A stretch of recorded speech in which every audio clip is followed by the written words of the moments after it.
Hello there, and welcome to round one. I gone ahead and kept my hand. It was this, but I've drawn this on my first turn, which is kind of nice.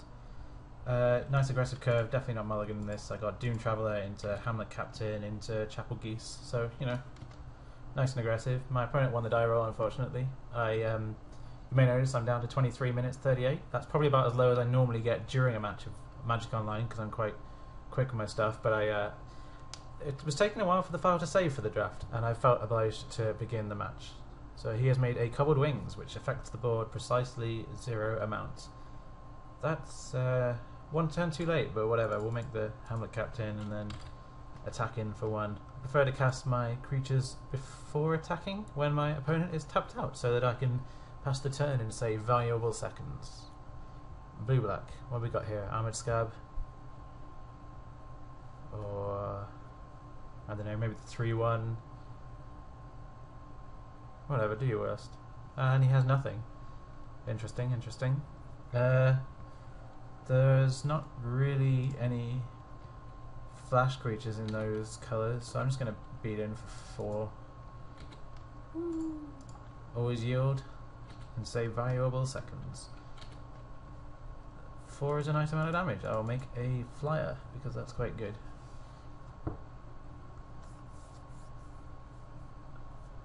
He makes another swamp and passes. That's a bit interesting. It's interesting.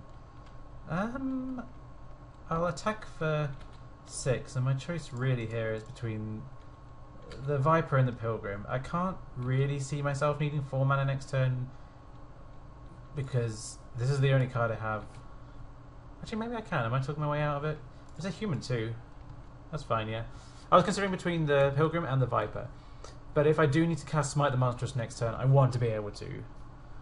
If you go on end of turn, Forbidden Alchemy, untap, I don't know what, but the makeshift Mauler, I'd like to be able to, just kill that and carry on with my day.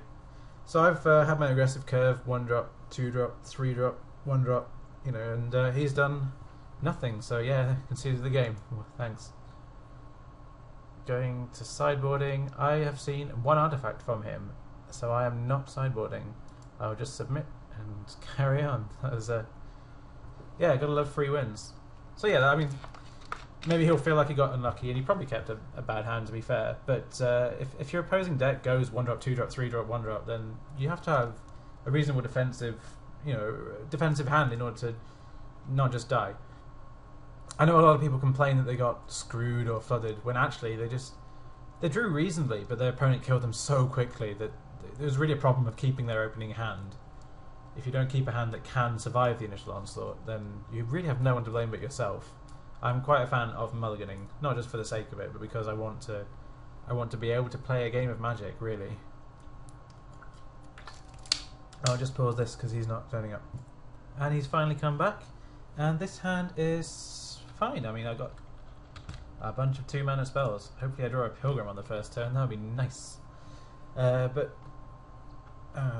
no dice. Play a plane so he doesn't know I didn't have a Pilgrim, I guess. Not that he's seen one, but I mean, you're bound to be playing them in green-white. Stitcher's Apprentice, that's annoying. It's annoying because I'll be unlikely to successfully tap stuff down. I'm going to go ahead and make the Hamlet Captain.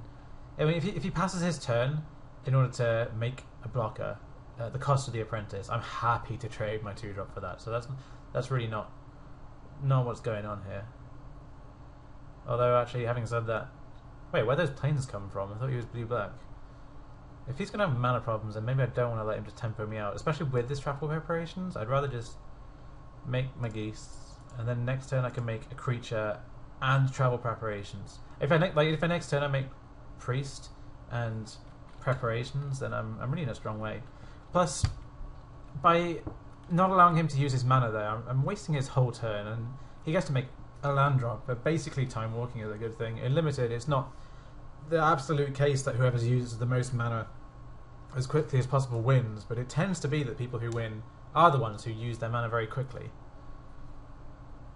So I think I just want to do my play of Priest and Preparations. I will prepare first, since these are the 2 creatures I'm going to be sticking on.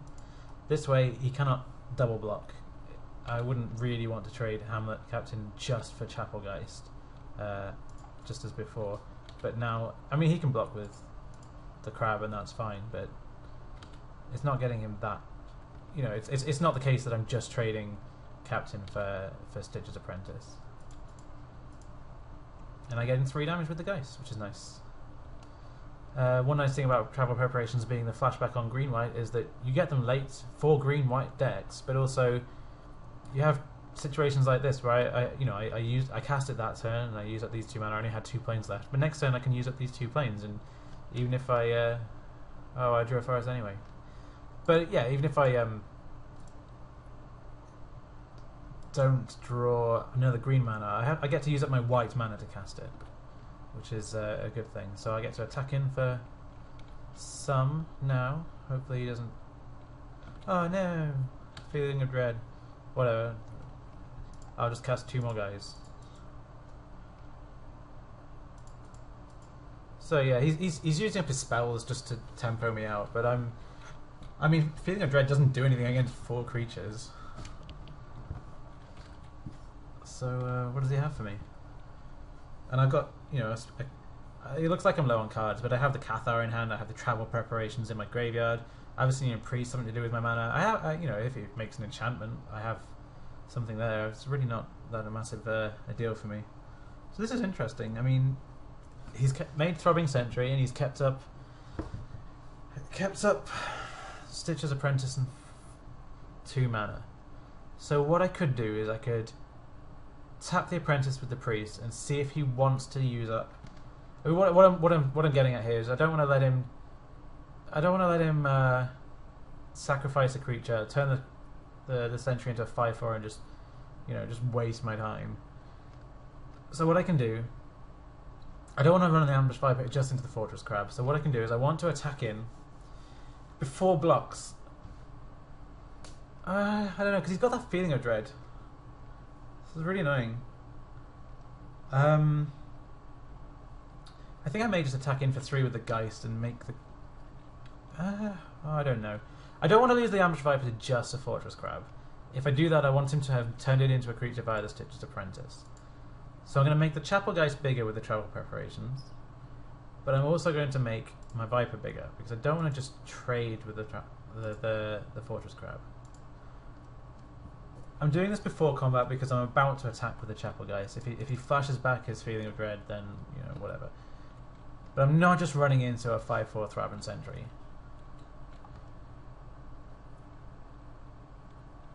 Okay, so he did as I thought. Which actually gives me a better attack now, because I can now attack with the Hamlet Captain. If he wants to trade the Hamlet Captain for a Throbbing Sentry, that's okay. I mean, he can just block with Fortress Crab now, and that's okay. Whatever, I don't think we really have a bluff there. But I can make the Elder Cathar now, and I've got this Rally the Peasants, and that's going to get in a lot of damage. It's annoying I didn't have 1 more mana to tap something with the priest, but yeah. He has to keep up 2 mana each turn now if he wants to try that trick with the Apprentice. And he's only down to 1 card, so we look like we're quite far ahead on board. Kind of rambling now. It really is harder than it seems to, do a video and talk at the same time. So what are my plays? I kind of like to make Cloistered Youth this turn. I don't need to cast Rally the Peasants. So my attacks, I guess, I wanna tap the Stitcher's Apprentice to see what's up,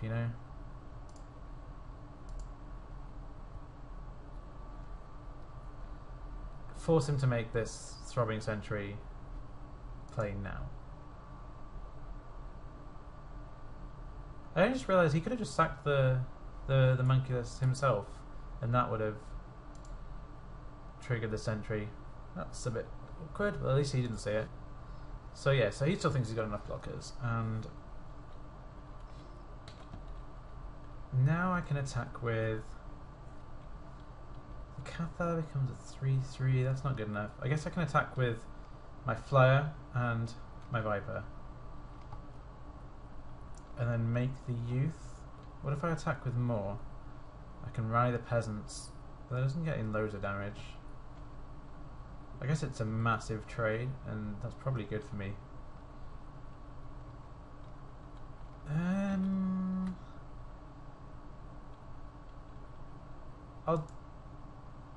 don't want him to draw his stuff. Yeah, I'll make a big trade, because this rally the peasants is gonna, it's gonna push through a bunch of damage. It's gonna, what he thinks is a fine. It's gonna trade with the Thraben militia basically. What he thinks is a fine trade isn't gonna be a fine trade for him. So it's just chump block there. So I'm not even down on cards.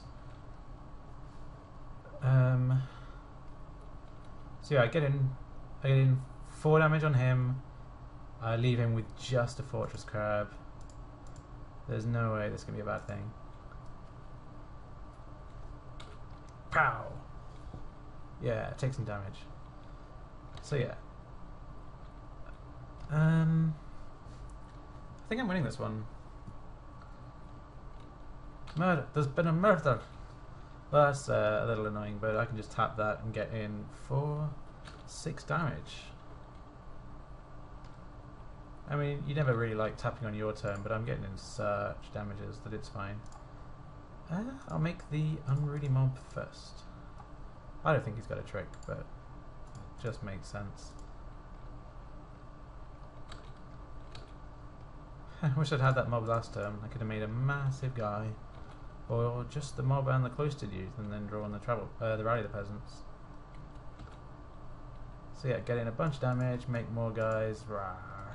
I don't think he's got anything, but if he does have Divine Reckoning, I can make a massive mob. Oh, the cobbled wings! Oh no, that'll block my my geese. Except that it won't, because I'm going to transform my youth. So yeah, I win the game. He's drawing more cards, but let's see what we would have got. Oh, maybe we're not so good. Anyway, yeah, aggressive beats, and he has Grimgrin. That makes sense. Got to be splashing black for something. Oh, so I guess he's blue-white splashing black. Oh well, that's what splashing gets you. A bit greedy, I think. Yeah, I shouldn't even consider it. So yeah, we win the match. Let's look forward to round 2.